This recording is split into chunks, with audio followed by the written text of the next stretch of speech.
एक मां ने अपनी 8 साल की बेटी का रेप अपने प्रेमी से करवाया और उसकी हत्या करवा दी गई। आखिर ऐसा क्या हुआ, इस घटना के पीछे की सच्चाई को जानने के लिए आप हमारे वीडियो को अंत तक जरूर देखिएगा। नमस्कार, मैं हूं सुदेश कुमार और तिरछी बात पलवल चैनल में आपका स्वागत है। दोस्तों, माँ एक बहुत ही बड़ी छत्र छाया होती है बच्चों के ऊपर, लेकिन जब क्या हो, जब माँ ही राक्षसी का रूप धारण कर ले और अपने बच्चों को मौत के घाट उतरवा दे। ऐसी बहुत सारी घटनाएं हमारे समाज में देखने को मिलती हैं, लेकिन फिर भी कोई इनके ऊपर लगाम नहीं लगाई जाती है। तो दोस्तों, ऐसी आज की यह घटना है जहां पर एक बच्ची के साथ रेप करवाया जाता है अपने आशिक के द्वारा और फिर उसको मौत के घाट उतार दिया जाता है। दोस्तों, दिल्ली के दरियागंज की यह घटना है जहां पर दो पति पत्नी भागकर थाने में आते हैं और आकर के पुलिस के सामने बयां करते हैं कि हमारी बेटी हमारे घर से गायब हो चुकी है। रात को हमारे साथ सोई थी, लेकिन सुबह जब हमारी आंखें खुली तो हमारी बेटी हमारे पास नहीं थी। दोस्तों, पुलिस रिपोर्ट दर्ज कर ही रही होती है, तभी पुलिस के पास एक औरत का फ़ोन जाता है जो कि दिल्ली के खादर से उस औरत का फ़ोन पुलिस के पास जाता है। वह औरत पुलिस से कहती है कि साहब, मैं यहाँ पर लकड़ियाँ लेने के लिए आई थी और मुझे यहाँ पर एक बच्ची की लाश मिली है जिसके चेहरे को बुरी तरह से बिगाड़ा गया है, जिसके ऊपर चाकुओं से बुरी तरह से वार किया गया है। आप यहाँ पर आ जाइए, इस डेड बॉडी को ले जाइए।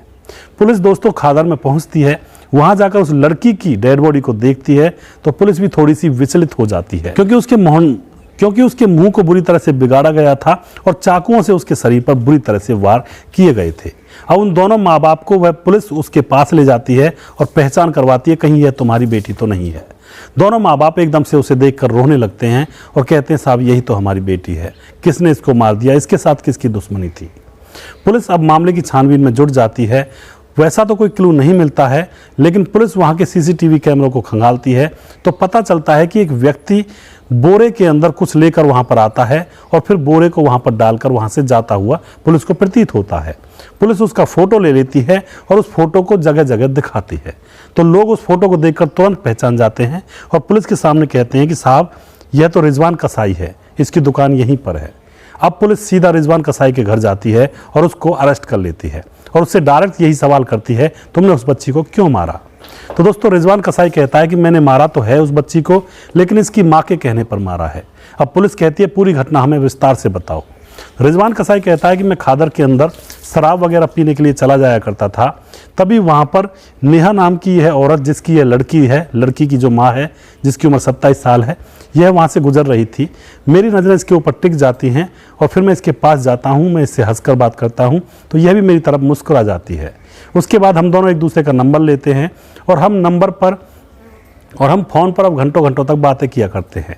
और जब इसका पति और इसकी बेटी सो जाया करती है तो रात को यह मुझे अपने घर में बुला लिया करती है और एक दूसरे कमरे में हम दोनों अपने प्रेम को परवान चढ़ाया करते हैं। इसी तरह से मामला चल रहा होता है। इसी तरह से मैं उसके घर गया हुआ था और नेहा से संबंध बना रहा था, तभी उसकी बेटी जागकर हमारे कमरे में आ जाती है और हम दोनों को नग्न अवस्था में देख लेती है। अब जो नेहा होती है वह कहती है मुझसे कि अब इसने हमें देख लिया है, यह अपने पापा से कह देगी और हमारा भांडा फूट जाएगा। इससे तो अच्छा है तुम इसको उठा ले जाओ, इसको जान से मारकर कहीं फेंक दो। और उसके बाद वह जो नेहा होती है वह उसको रोक करके कहती है, और हाँ एक बात और, इसके साथ पहले संबंध बनाना, उसके बाद इसको मारना, जिससे कि लोग समझे किसी ने रेप करने के लिए इसको उठाया है। दोस्तों, वह माँ कैसी होगी जो अपनी बेटी के लिए ऐसे अल्फाज निकाल रही थी अपने प्रेमी के सामने। उसका प्रेमी जो होता है रिजवान कसाई, उसकी बेटी को उठा ले जाता है मुंह पर हाथ लगा करके और फिर खादर में ले जाकर उसके साथ रेप करता है और रेप करने के बाद उसके ऊपर चाकू से वार कर देता है, उसके चेहरे को बिगाड़ देता है, उसको मौत के घाट उतार देता है और मार करके वहाँ से वापस आ जाता है। दोस्तों, यह सारी घटना जब पुलिस सुनती है तो पुलिस परेशान हो जाती है और फिर पुलिस उन दोनों दंपति के घर जाती है। आस पड़ोस के लोग ये समझते हैं कि शायद नेहा की बेटी के बारे में पूछताछ करने के लिए आई है पुलिस, लेकिन पुलिस नेहा को अरेस्ट कर लेती है और उसको अपने साथ ले जाने लगती है। तभी गांव वाले और नेहा का पति ये कहता है कि साहब इसको क्यों पकड़ रहे हो। तो पुलिस नेहा के पति से कहती है कि इसी ने अपने प्रेमी के हाथों से तुम्हारी बेटी को जान से मरवाया है, जिससे कि इसका भेद ना खुल जाए। इसके अवैध संबंध थे रिजवान कसाई के साथ, इसी ने यह कांड किया है। दोस्तों, यह बात जब वह व्यक्ति सुनता है एकदम धड़ाम से ज़मीन पर गिर जाता है कि मैंने जिस पत्नी के ऊपर विश्वास किया वो मेरे साथ ऐसा छल कर रही थी और अंत में उसने मेरी बेटी को भी जान से मरवा दिया। दोस्तों, वह वहीं पर पड़ा रहता है। पुलिस उसकी पत्नी को उठाकर ले जाती है। उसके ऊपर मुकदमा दर्ज किया जाता है रिजवान कसाई और उसकी प्रेमिका नेहा के ऊपर उनको जेल में भेज दिया जाता है। तो दोस्तों यहाँ पर वही बात फिर से निकल कर आती है कि जो अवैध संबंध होते हैं उनका जो अंजाम होता है बहुत ही दर्दनाक और ख़तरनाक होता है।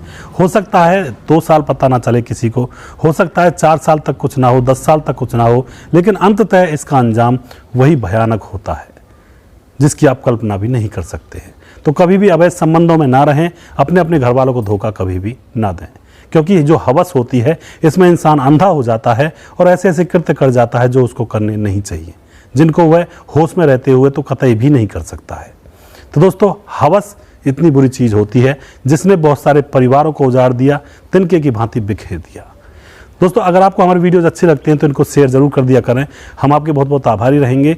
अगला प्रोग्राम में बहुत जल्दी फिर से लेकर आऊँगा किसी सच्ची घटना के ऊपर। तब तक आप खुश रहें, सावधान रहें और हवस के शिकार ना बने, ना किसी को हवस का शिकार बनाएं। अपनी ज़िंदगी को सात्विक और शुद्धता से जिएं। जय हिंद, जय भारत।